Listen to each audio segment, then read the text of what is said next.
Good morning. Good morning. Can you all hear me okay? Thank you all so much for this audience. It's a pleasure to be here. My name is Jamil Wine. I'm co-founder of a company called Riffle Ventures. We're a global firm that focuses on innovation ecosystems to support sustainability and climate goals, which is effectively what we're going to be talking to with these fantastic experts here today. I am joined by Mr. Michael Ahlstrom and engineer Shada Al-Sharif. It's a pleasure to be on the stage with you. The theme of the panel today is sustainability hubs, right? So if you think about it, to reach net zero and sustainability goals, we need to create an enormous amount of technology that is effectively still in development. The International Energy Agency estimates that we have about 40% of the technologies that we need to reach our 2030 and 2050 net zero goals are still in development. That does not reflect the need for the technologies around things like adaptation and resilience when it comes to climate change and sustainability, which is obviously a key theme of COP16. So the reliance on innovation and entrepreneurship is going to be enormous. And traditionally, when we think about the way that technology has grown and flown from between countries, the general dynamic is that a certain nucleus of countries creates the technologies, the rest of the world receives them. In this case, the urgency that we're dealing with around the climate and sustainability crises in the world does not necessarily allow for us to wait, so we need to be proactively building these hubs. And so that's why I'm delighted to be able to speak with Shada and Michael today, two esteemed experts on this topic, to think about what is the role of sustainability hubs, but also how do we build them, right? And how do we build them in a very short amount of time, because the clock is certainly ticking. Yes. So I'd love to start with a question for Engineer Shada. You know, you've been in this space for quite a while, physically based in Jordan, but working regionally. You've seen the issue of supporting innovation and entrepreneurship around sustainability. As just a way to kick off the conversation, please give an overview of yourself and your firm, but also how you think about the role of sustainability hubs in this equation. So Jamil, thank you so much for the question. Thank you to the organizers for having us here today. Just to tell you a little bit about Sustain MENA, the advisory and awareness raising firm that I lead. After 20 years of really tackling the sustainability question in the public sector, private sector, and with a number of international partners, I'm in a pretty unique and inspiring role, I think, to be able to bridge and help different stakeholders get on the table and discuss win-win scenarios, innovative solutions that work for the public sector, the private sector, and how this can be done inclusively. In a country like Jordan, 30% of our population is made up of refugees. Most of the population is young people. Women have one of the lowest economic participation rates globally, even though we have an education paradox. Women are among the most educated, and yet that education doesn't spill into the economic, let's say, contribution. So just to give you a background, I mean, you mentioned innovation hubs. Jordan in itself is pretty much an innovation hub due to the necessity that you mentioned. Maybe we don't think of Jordan as one of the most innovative countries, but I'd like to argue that Jordan is one of the small yet highly innovative countries in the region. Just a little bit of background, because we're at the desertification COP. Jordan is actually one of the most water-scarce countries in the world. It is considered usually one of the top 3, and at the same time, it has less than 1% green cover, and that's decreasing right now with climate change, which is really expected to increase temperatures, reduce rainfall in Jordan. And so with these conflicting and very pressing issues, Jordan has no option but to innovate and work with limited water resources, highly dependent on energy imports and food imports. And so the issue of innovating in water, energy, and food becomes a matter of security, a matter of water, energy, and food security. And so as a result, the country's national vision, like many visions in the region, Saudi Arabia as well, has a very clear green growth component. Because we have a recognition that economic development cannot happen with innovation on the green side of things. Resource efficiency, as you mentioned, not just climate mitigation, but for us, adaptation is critical, especially water and agriculture adaptation. And we're finding more and more that solutions have to have linkages and nexus-based thinking between the sectors. So in Jordan, to pump water, there's huge amounts of electricity needed due to the topography. And so certainly water is a huge pressure on our energy system. At the same time, more than half of our water goes to agriculture. So planning in these sectors, there's a clear recognition that cannot happen in silos. So with this background in mind, we have set out a very ambitious target to create 1 million jobs in 10 years and attract 41 billion JDs in investment. Then the question becomes, how much of these can be green? We did a study and found that at least 10% of those jobs could be green. 10 to 20% of those investments could also be considered green. This is then now an invitation really to innovators, startups across all sectors of the economy to come together and innovate. And so this call, I think, has been heard by our startups in Jordan. We have a pretty active scene, not only of incubators, technology transfer centers, but even new projects that are really trying to work on the industry-academia linkage. We know we have challenges on water and food security, so one of our biggest projects currently underway, the Higher Education for Innovation and Growth project, is focusing exactly on that, the linkage between academia and industry to tackle these real solutions. Similarly, there's a beautiful project in the south of Jordan, in Aqaba, called the She Grows project, and it's basically about engaging women specifically in water, energy, food nexus innovations, both in the classroom and hands-on at the shores of Aqaba, using desalination technology to produce crops actually in a very arid environment. This is through a lovely project called the Sahara Forest Project, done in collaboration with Norway. So we have all these really amazing examples of how the country as a whole is acting as an innovation hub, and then you have these small geographies within the country. So Aqaba, Petram, which you might have all heard of, is also emerging as a hub on green ecotourism and how to integrate electric mobility, how to preserve cultural sites, engaging young people in these solutions. Similarly, Amman, where I come from, is piloting electric mobility solutions, especially on the last mile, to bridge the gap between public transport and people being able to access. So I'll stop right there, but I hope you can see now more how a country like Jordan itself serves as an innovation hub. No, thank you so much for that, Shada. I forgot to mention, I lived in Jordan for quite a while, so it's just amazing to hear that really comprehensive recap, because I think oftentimes we miss those details. And I think, not to summarize everything you said there, because there's a lot of really good insight, but some of the things that jumped out for me is, on one hand, there's innovation across sectors happening, right? It's not purely about innovation in the energy sector, which obviously is critical to any kind of green transition or hitting any sustainability goals. But you mentioned water, you mentioned agriculture. At the same time, you mentioned a national security component, right? Because as soon as you start thinking about water and food, it starts touching on livelihoods and the ability of society to actually function, right? In class I teach, I'll sometimes say to my student, it doesn't necessarily matter what type of EV you're driving if you don't have food and water, right? And so the bare necessities that we rely on a day-to-day basis are also kind of subject to innovation here too, right? And Jordan, because of the necessity here, I think is a lovely example to be using that other countries can follow. So thank you so much for that. Thank you for that. Yeah. It's kind of a whole of society problem, not just a whole of government. So you feel everyone trying to pitch in and benefiting economically in the process. Absolutely, right, because there's a gender equity component that you mentioned too, which I think is extremely important to mention here, as well as job creation. So across the board, a lot of good content there. Thank you. Thank you. I'd like to shift over to Michael. So as CEO and founder of the park, you've been doing this in Sweden for, if I'm not mistaken, several decades, right? Several decades. So when maybe as you're hearing me introduce it, you're thinking, look, I've heard this for about 20 years now, so why don't you just hand the mic over to me? So I'd love to give you the floor to tell the crowd a little bit about, one, just what is the park, how does it function, what are you learning when it comes to building out these types of hubs? And let's just start there, and we can develop it from there.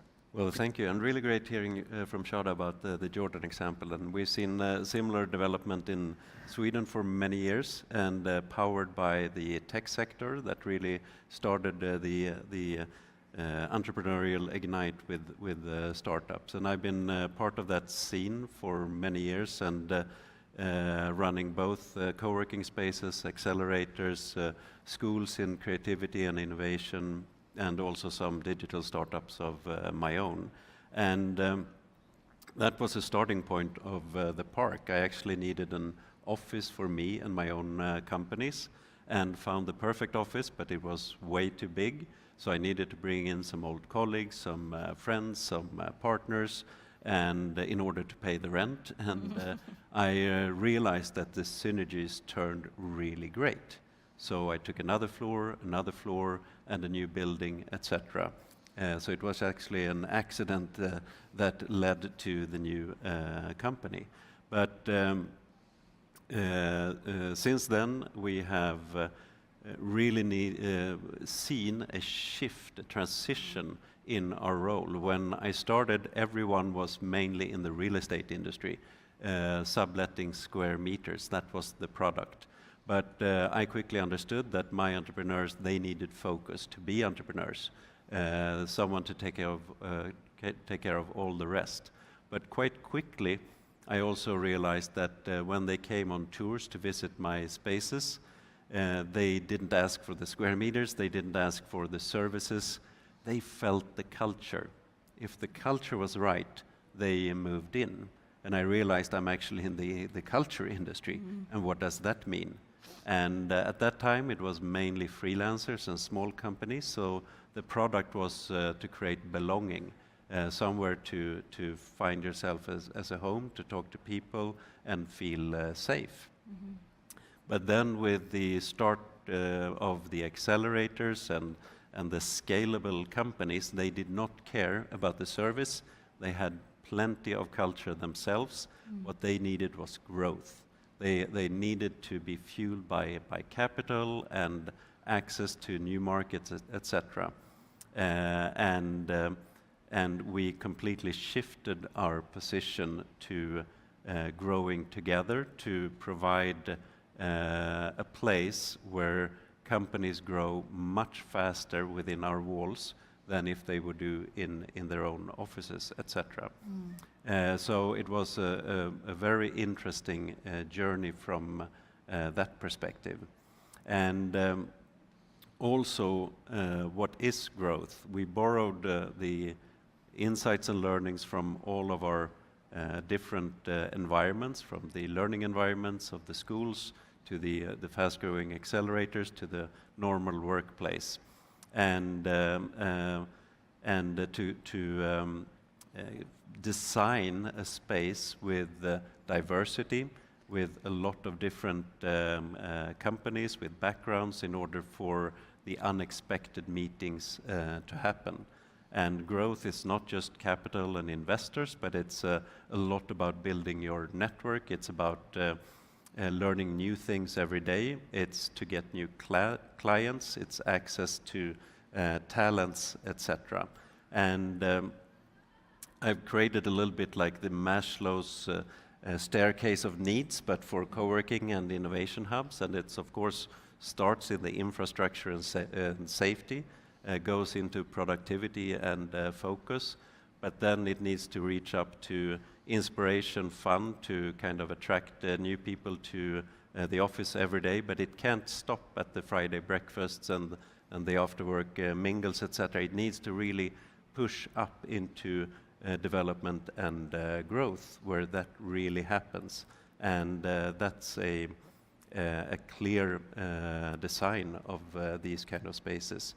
And I think also the importance is not to look at these kind of collaborative spaces as silos within themselves. They need to connect to the other networks in the city, in the nation, and together with the world.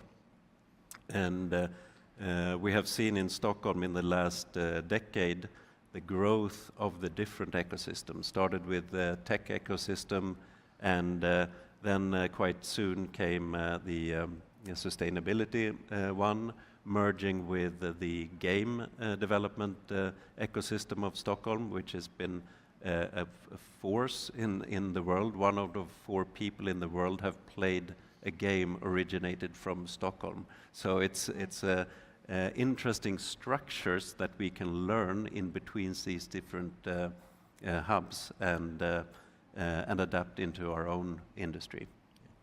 Thank you so much for that. I didn't realize that I had a connection back to Stockholm, so this is actually very helpful for me there.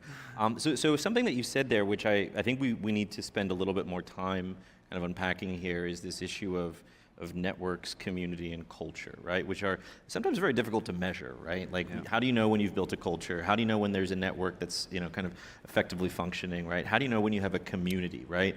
And I think sometimes when we think about tech and innovation, whether it's sustainability or in fintech or health tech, whatever it may be, we tend to think of the product, the hardware, the software, the finance needed to do it, the things that you can touch, right? The assets.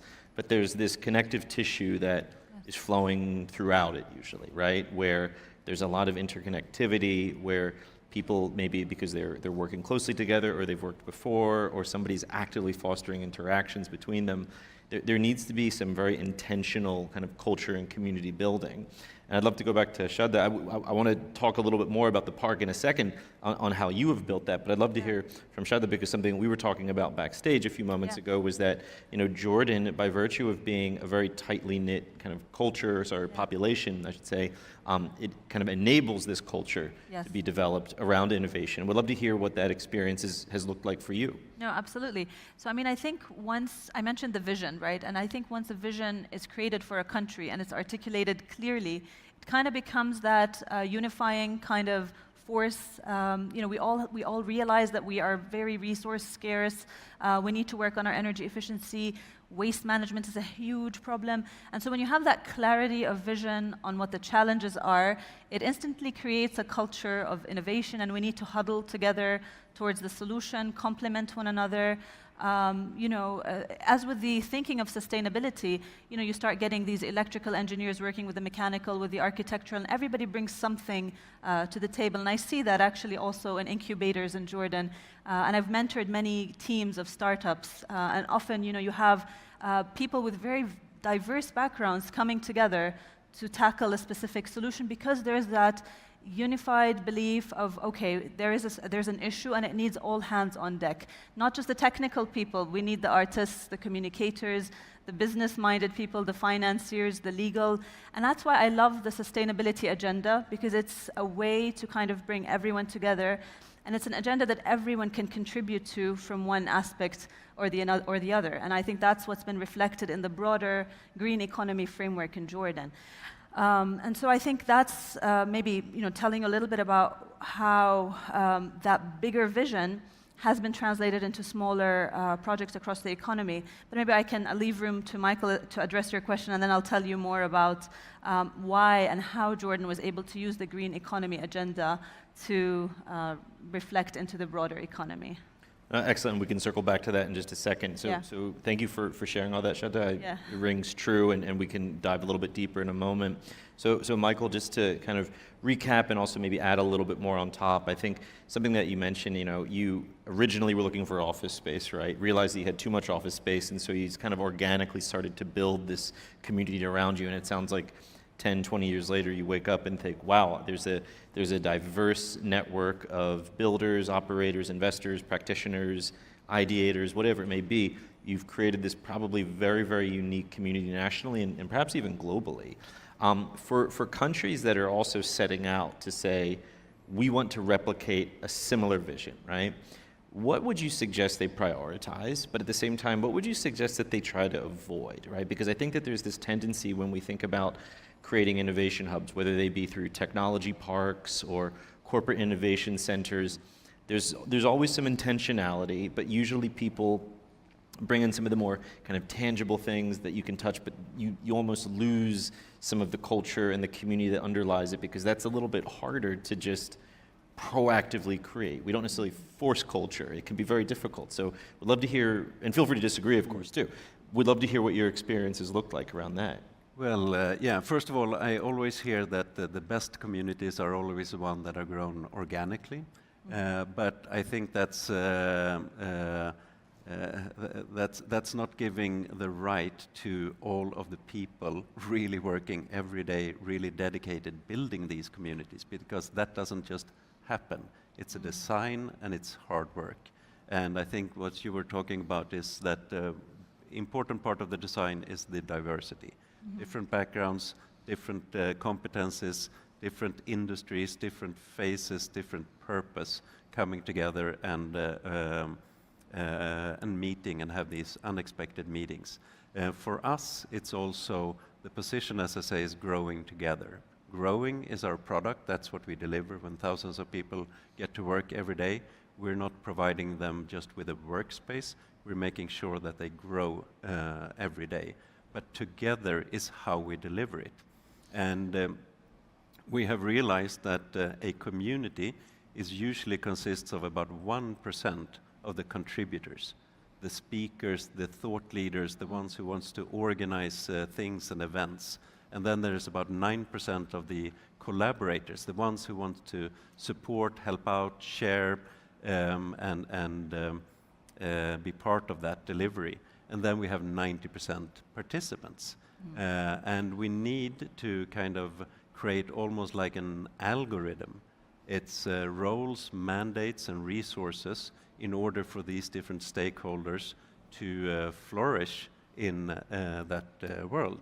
And therefore we need to design both the physical space for that, but also with the digital component. So we talk a lot about creating a phygital space that consists of the best components of the analog world, together with the digital components that will enable easy meetings, setups, visualizing the events, etc.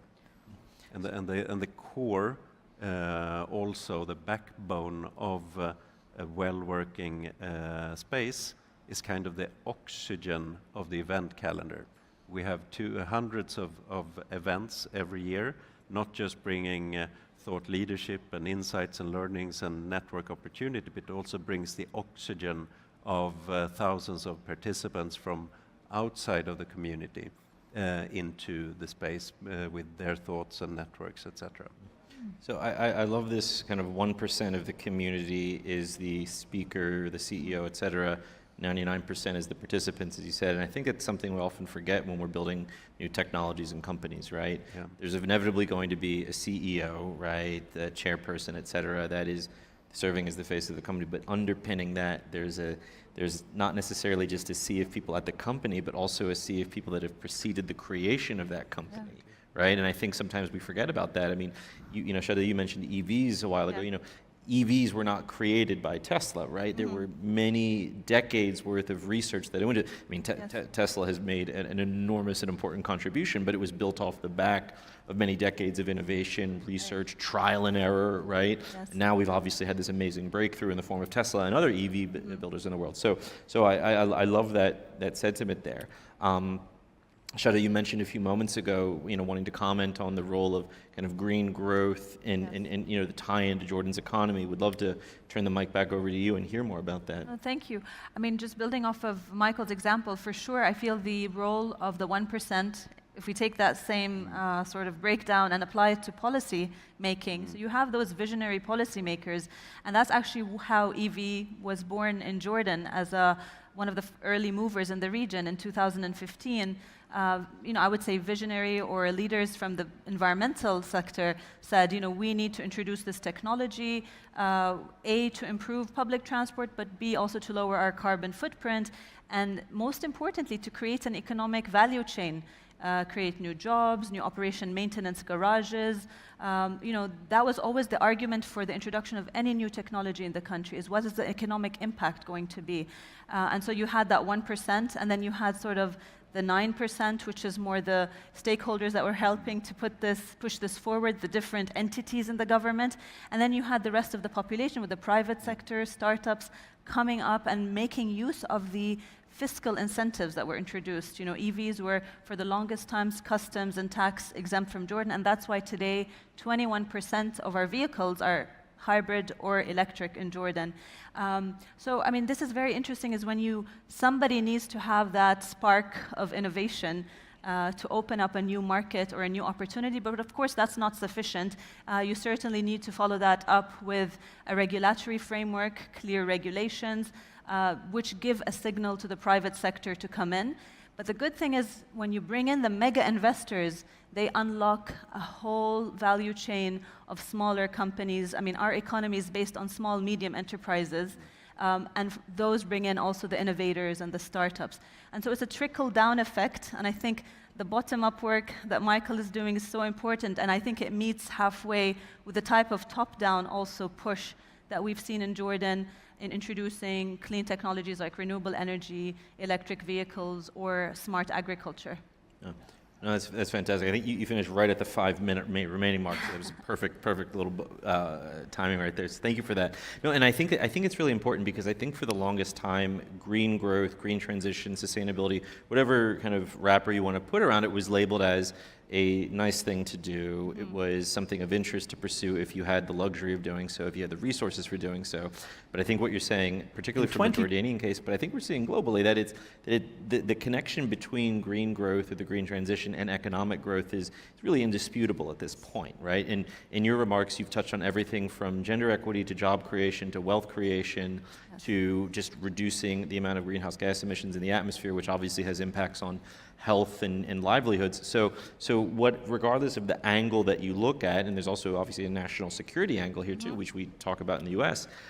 Regardless of what angle you look at here, the role for a green transition makes like a pretty compelling case for itself. Yes. And in the few minutes remaining, what I'd love to do is give you both maybe roughly 2 minutes, if we can, to talk a little bit about kind of what, given that we're sitting in a country right now that, at least in my mind, is arguably one of the most important countries globally when it comes to thinking about this green transition, because of the amount of resources that it has at its disposal, the amount of talent, the amount of ambition and vision.